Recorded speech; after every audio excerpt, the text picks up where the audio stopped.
So let's start. প্রথমে আমরা যখন ফাইলে ক্লিক করব তখন আমরা দেখব নিউ।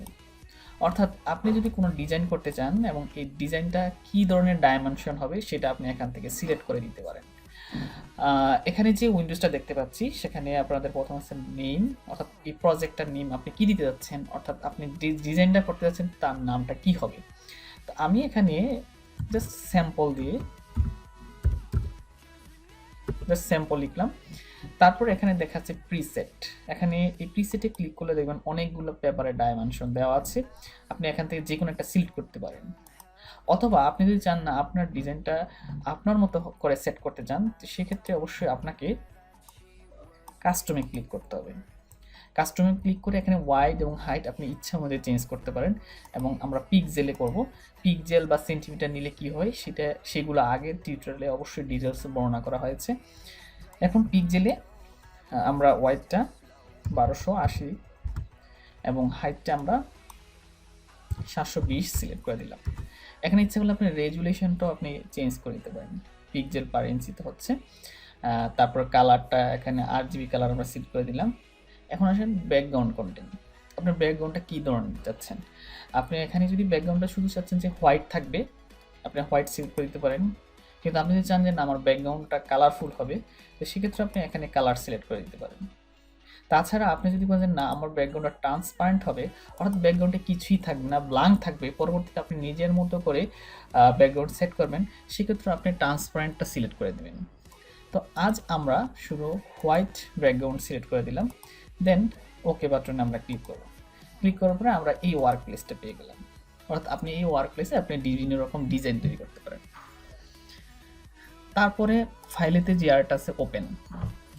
তো ওপেনের কাজ হলো যে আপনি যদি কোনো ইমেজ আপনি সেট করতে যাচ্ছেন বা যে ইমেজটা নিয়ে কাজ করতে চান সেটা আপনি ফটোশপ সফটওয়্যার ওপেন করবেন, সেক্ষেত্রে আপনি ওপেনে ক্লিক করতে হবে। সাপোজ আমরা এই বেয়ারের ছবিটা নিয়ে কাজ করব, আমরা ডাবল ক্লিক করলে এটা এখানে চলে আসবে। এছাড়া আরেকটাভাবে ওপেন করা যায়, আপনি যদি সাপোজ এখানে আমার ইমেজটা আছে ডেস্কটপে, আমি এখান থেকে ইমেজটা ড্র্যাগ করে এখানে ছেড়ে দিলেও কিন্তু এটা চলে আসবে। এটা হলো ওপেনের কাজ।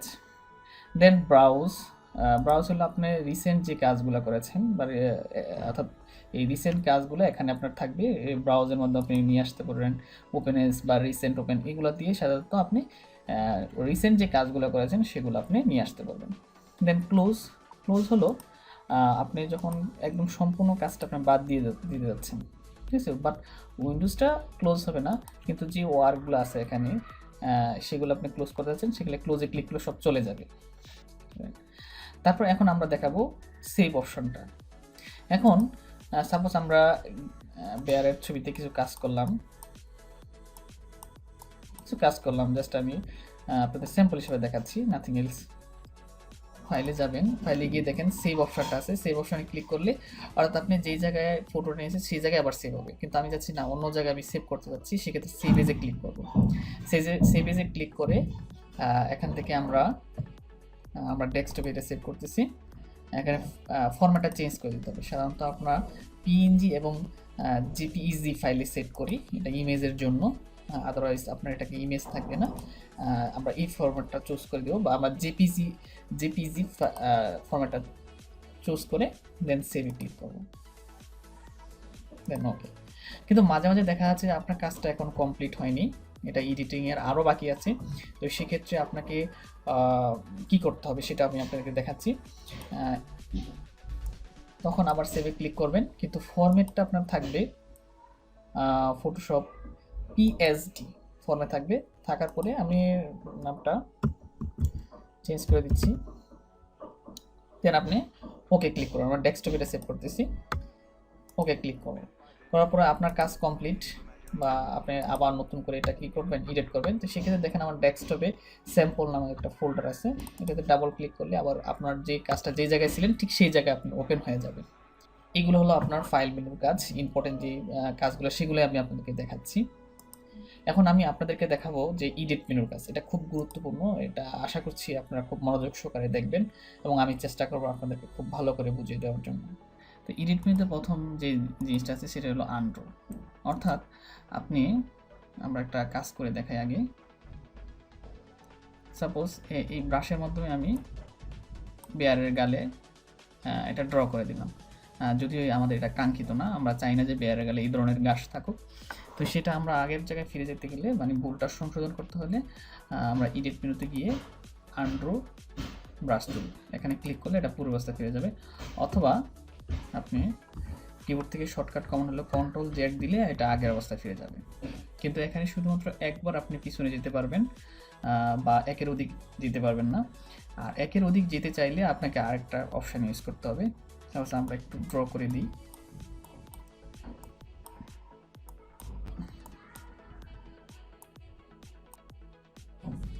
এখানে অনেকগুলো ড্র করা হয়েছে, কিন্তু আমরা চাচ্ছি যে না, এই ড্রগুলো সবগুলো আমাদের ভুল হয়েছে, তো সেগুলো আমরা মুছে দিতে চাই। সেক্ষেত্রে আপনাকে কী করতে হবে, এডিট মেনুতে গিয়ে সেট ব্যাকওয়ার্ড ক্লিক করলে এগুলো আস্তে আস্তে চলে যাবে। কিন্তু কিবোর্ড থেকে আপনি শর্টকাট কমান্ডের মাঝে এগুলো রিমুভ করতে পারেন। সেক্ষেত্রে Ctrl-Alt-Z ক্লিক করলে এগুলো আস্তে আস্তে চলে যাবে। এখন আপনি চাইতেছেন যে না, এগুলো আবার ফিরে নিয়ে আসতে চাইতেছেন, সবগুলা ভুল হয়নি, এর মধ্যে একটা দুইটা ভুল হয়েছে, আপনি চাচ্ছেন যে না, যেগুলা সঠিক হয়েছে সেগুলো আবার পূর্বাবস্থায় ফিরে নিয়ে আসতেছেন। সেক্ষেত্রে আপনি কী করতে হবে, এডিট মেনুতে গিয়ে সেট ফরওয়ার্ডে ক্লিক করতে হবে। দেখুন সেট ফরওয়ার্ডে ক্লিক করলে এগুলো আবার আগের অবস্থায় চলে আসতেছে। এছাড়া কিবোর্ড থেকে আপনি Ctrl-Shift-Z ক্লিক করলেও কিন্তু এগুলো চলে আসবে। অর্থাৎ আমি আপনাকে ব্রাশ টুলের মধ্যে এগুলো দেখে যাচ্ছি, আপনি যদি ফটোতে কোনো কাজ করতে চান, ইরেজার ইউজ করলেন বা বিভিন্ন ধরনের টুলসগুলো ইউজ করে যদি ভুল হয়, সেগুলো পূর্বাবস্থায় ফিরে যাওয়া বা আবার মানে ফরওয়ার্ড যাবেন কীভাবে কিংবা ব্যাকওয়ার্ডে কীভাবে যাবেন, এই টুলসগুলোর মাধ্যমে আপনি ফরওয়ার্ড কিংবা ব্যাকওয়ার্ডে যেতে পারবেন। এখন আপনাকে যে অপশানটা দেখাবো সেটা হলো এডিট ফেড অপশান। সাপোজ আমি আরেকটা ব্রাশ নিয়ে নিচ্ছি, এখান থেকে এই পাতার ব্রাশটা আমি নিয়ে নিলাম। আর পাতার ব্রাশটা আমি এখানে ড্র করলাম। আমি চাচ্ছি যে এটা এত বেশি উজ্জ্বল না হলে আরেকটু ফেড করে দিই। সেক্ষেত্রে এডিট মেনুতে গিয়ে ফেড ব্রাশ টুল এখানে ক্লিক করব। দেন এখান থেকে অপাসিটি আমরা একটু ডিক্রিজ করে দিব। 100 আছে, আমরা একটু ডিক্রিজ করে দিচ্ছি। দেখেন সাথে সাথে কিন্তু আমাদের এই এখানে যে ডিজাইনটা আছে সেটার অপাসিটি কমে যাচ্ছে, অর্থাৎ একটু ফেড হয়ে যাচ্ছে। দেন ওকে ক্লিক করব। এটা হলো ফেডের কাজ।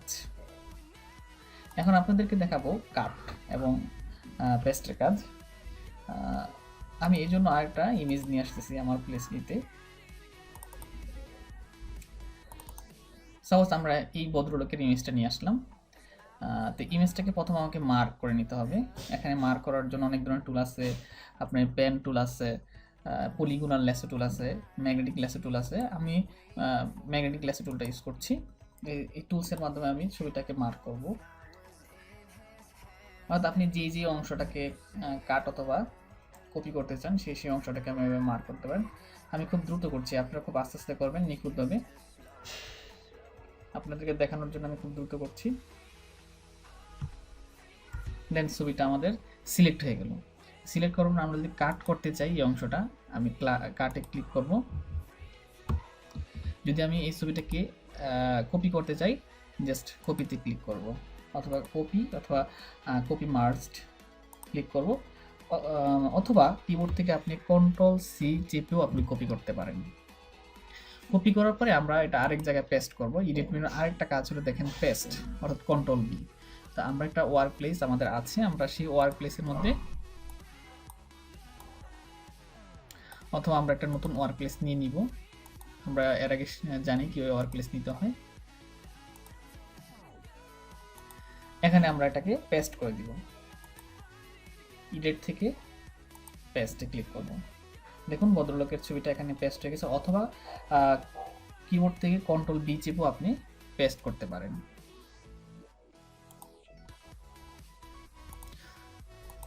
দেন আরেকটা অপশন হলো পেস্ট ইনটু।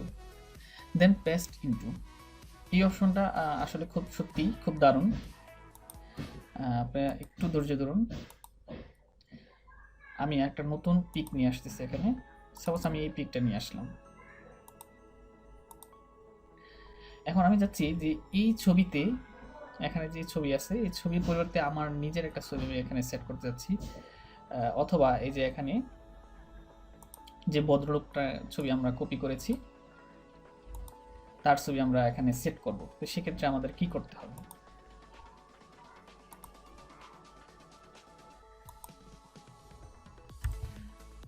আমরা বিলবোর্ডটা সিলেক্ট করে নিলাম, দেন আমাদের ছবিটা আমরা কপি করে নিয়ে আসবো।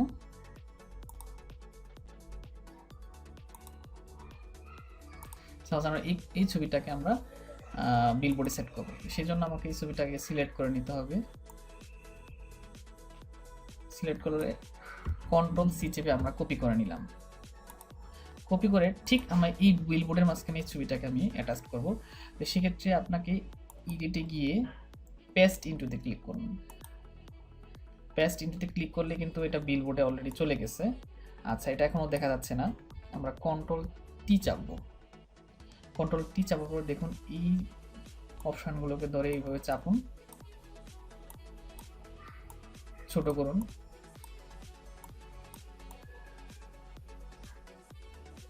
চলে আসছে। এখানে আমার একটা প্রশ্ন হলো যে পিছনে কিন্তু এই ব্যাকগ্রাউন্ডটা আছে, এটা রিমুভ হচ্ছে না, কারণ আমরা যেই ভদ্রলোকের ছবিটা নিয়েছি তার পিছনে কিন্তু কোনো ট্রান্সপারেন্সি ব্যাকগ্রাউন্ড ছিল, এই জন্য শুধুমাত্র ওনার ফেসটা কপি হয়েছে। আপনি ইচ্ছা মতো এখানে ব্যাকগ্রাউন্ড সেট করে নিতে পারবেন, দেন এন্টারে ক্লিক করুন। দেখুন এখানে বোঝা যাচ্ছে না যে এখানে ছবিটা আপনি কিভাবে অ্যাটাচ করছেন, মনে হচ্ছে একদম রিয়েল যে এখানে ছবিটা অ্যাটাচ করা আছে। এখন আমি দেখাবো যে নেক্সট হলো ক্লিয়ার, যে অপশনটা আছে সেটা হলো ক্লিয়ার। ক্লিয়ার হলো আমি যখন কোনো একটা অংশকে মার্ক করব, সাপোজ আমি এই অংশটা মার্ক করলাম রেক্টেঙ্গুলার টুলের মাধ্যমে, আমি চাচ্ছি যে এই অংশটা ক্লিয়ার করে দিই, এখানে যা আছে সব ক্লিয়ার হয়ে যাবে, ডিলিট হয়ে যাবে। সেক্ষেত্রে আপনি এই ক্লিয়ার অপশনটাতে ক্লিক করলে চলে যাবে, অথবা কিবোর্ড থেকে যদি আপনি ডিলিট ক্লিক করেন তাও চলে যাবে। যেমন আমরা ডিলিট ক্লিক করছি তাও চলে যাচ্ছে। এটা হলো ক্লিয়ার অপশনের কাজ। আচ্ছা, দেন হলো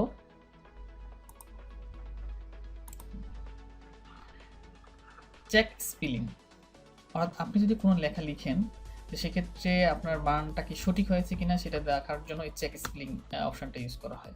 যেমন আমরা একটা লেখা লিখছি, এখানে আমি লিখতেছি স্কুল, SCOL, ডাবল ও হওয়ার কথা, আমি OL দিছি। ফন্টটাকে আমি একটু বড় করে দিচ্ছি, স্কুল। সাপোজ আমি জানি না যে এই বানানটা রাইট অর রং, তো সেক্ষেত্রে আমি এটা কিভাবে বুঝবো যে এই বানানটা আসলে সঠিক কিনা। এখানে আমি প্রথমে কন্ট্রোল ই দিয়ে টোটাল টেক্সটটাকে আমি মার্ক করেছি, দেন এডিটে গিয়ে চেক স্পেলিং আমি ক্লিক করব।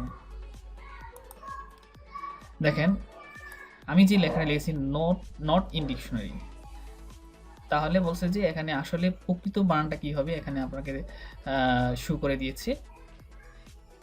দেন ডান ক্লিক করুন, অর্থাৎ এই অপশানের মাধ্যমে আপনি আপনার টেক্সট কোনো ভুল হচ্ছে কিনা সেটা আপনি ইজিভাবে বুঝতে পারবেন।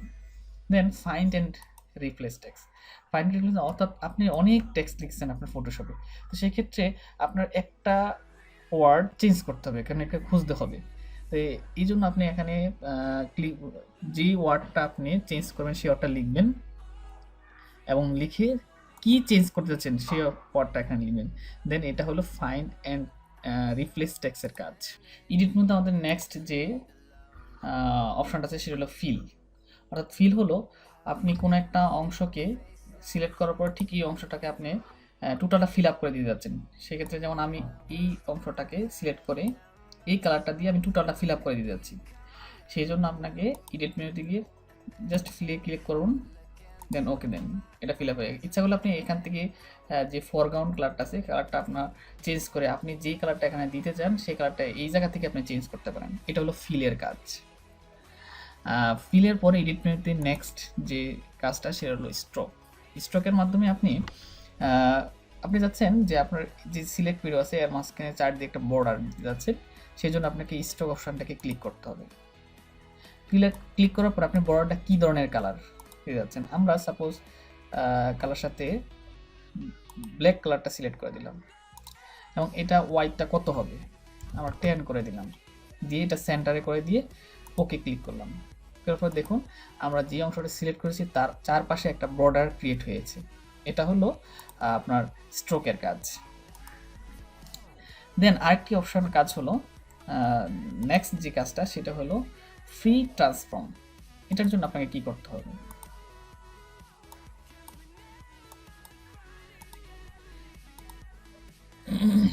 দেখুন এখানে আমরা যে ইমেজটি কাট পেস্ট করে এখানে নিয়ে আসছি লেয়ার 1-এ আছে, এটাকে আমি চাচ্ছি যে না এটাকে আরেকটু ছোট করার জন্য, বা এটাকে আমি সঠিক সাইজে বসানোর জন্য আমি এটা কিন্তু দেখেন মুভ টুলের মাধ্যমে নাড়াচাড়া করা যায়, এবার ছোট বড় করা যাচ্ছে না। তো আমি চাচ্ছি যে না এটাকে একটু ছোট করব, তো সেক্ষেত্রে আপনি কি করতে হবে, কন্ট্রোল-T ক্লিক করতে হবে অথবা এখান থেকে ফ্রি ট্রান্সফার অপশনটিতে ক্লিক করতে হবে। ক্লিক করার পরে দেখেন আপনার এখানে ছোট বড় করার জন্য একটা অপশন চলে আসছে। এইগুলো ধরে আপনি ছোট কিংবা বড় করতে পারেন। এটা হলো ফ্রি ট্রান্সফর্মার কাজ। দেন আপনার কাঙ্ক্ষিত জায়গায় সেট করার পরে এন্টারে ক্লিক করুন, এটা সেট হয়ে গেল। এটা হলো ফ্রি ট্রান্সফারের কাজ। এখানে আরও আছে, যেমন আপনার ট্রান্সফার এগিন আরও করতে যাচ্ছেন, স্কেল, এগুলো আপনি একটু বাসায় প্র্যাকটিস করবেন, আশা করছি আপনি পারবেন। এগুলো ট্রান্সফারের কাজ। দেন আরেকটা অপশন হলো ডিফাইন ব্রাশ প্রিসেট। এগুলো হলো ব্রাশ, যদি আপনি কোনো নতুন ব্রাশ ক্রিয়েট করতে চান সেটা আপনি সেট করার জন্য এই অপশানগুলো ইউজ করা হয়। আর হলো পারগি, অর্থাৎ আপনার ফটোশপে আজে বাজে যে ফাইলগুলো আছে, ঠিক আছে, যেগুলো প্রয়োজনীয় নয়, এগুলো ওয়েস্টেজ, এটাকে আপনি ডিলিট করার জন্য এই অপশনটা ইউজ করা হয়।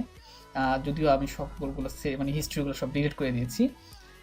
দেন কালার সেটিংটা হলো আপনি কালার সেটিংয়ে আপনার বিভিন্ন রকম কালার সেটিং আছে, এখান থেকে আপনি 8GB এরকম বিভিন্ন ধরনের কালার আছে, সেই কালারগুলো আপনি সেট করে নিতে পারেন। এটা খুব অ্যাডভান্স লেভেলের। আমি আশা করছি যে এটা পরবর্তীতে আপনাদেরকে খুব ডিটেলসভাবে আপনাদেরকে আলোচনা করবো এটা নিয়ে। So viewers, that's all today. আপনারা যে কাজগুলো দেখিয়েছি সেই কাজগুলো আপনার বাসায় প্র্যাকটিস করুন, এবং আপনার যদি কোনো প্রবলেম থাকে অথবা আপনার যদি কোনো প্রশ্ন থাকে অবশ্যই কমেন্টস বক্সের মাধ্যমে আমাকে জানাবেন, আমি চেষ্টা করব আপনার প্রশ্নের উত্তর দেওয়ার জন্য। নেক্সট আমরা পার্ট 4-এ শিখাবো ইমেজ লেয়ার বা বাকি যে অপশানগুলো আছে সেইগুলোর কাজ। আর সাথে সাথে আপনারা পার্ট 1 এবং পার্ট 2 দেখে কিছু প্রজেক্ট আছে আমার ভিডিও ডেসক্রিপশনে, সেই প্রজেক্টগুলো করার চেষ্টা করুন। যা শিখবেন তা যদি প্র্যাকটিক্যালি আপনি কাজ করুন তাহলে অবশ্যই আপনি ভালো কিছু করতে পারবেন। আর টিউটোরিয়ালটি বেশি বড় হয়ে গিয়েছে, এই জন্য আমি আন্তরিকভাবে দুঃখিত। এবং ভিডিওতে একটা লাইক দিবেন, এটা আমি যেমন আপনাকে একটা উপকার করছি, অবশ্যই আমাকে আপনি একটা উপকার করবেন। লাইক দিলে হয়তো আমার ভিডিওটা খুব ভালো র্যাঙ্কিংয়ে যাবে। So that's all today. আল্লাহ হাফেজ।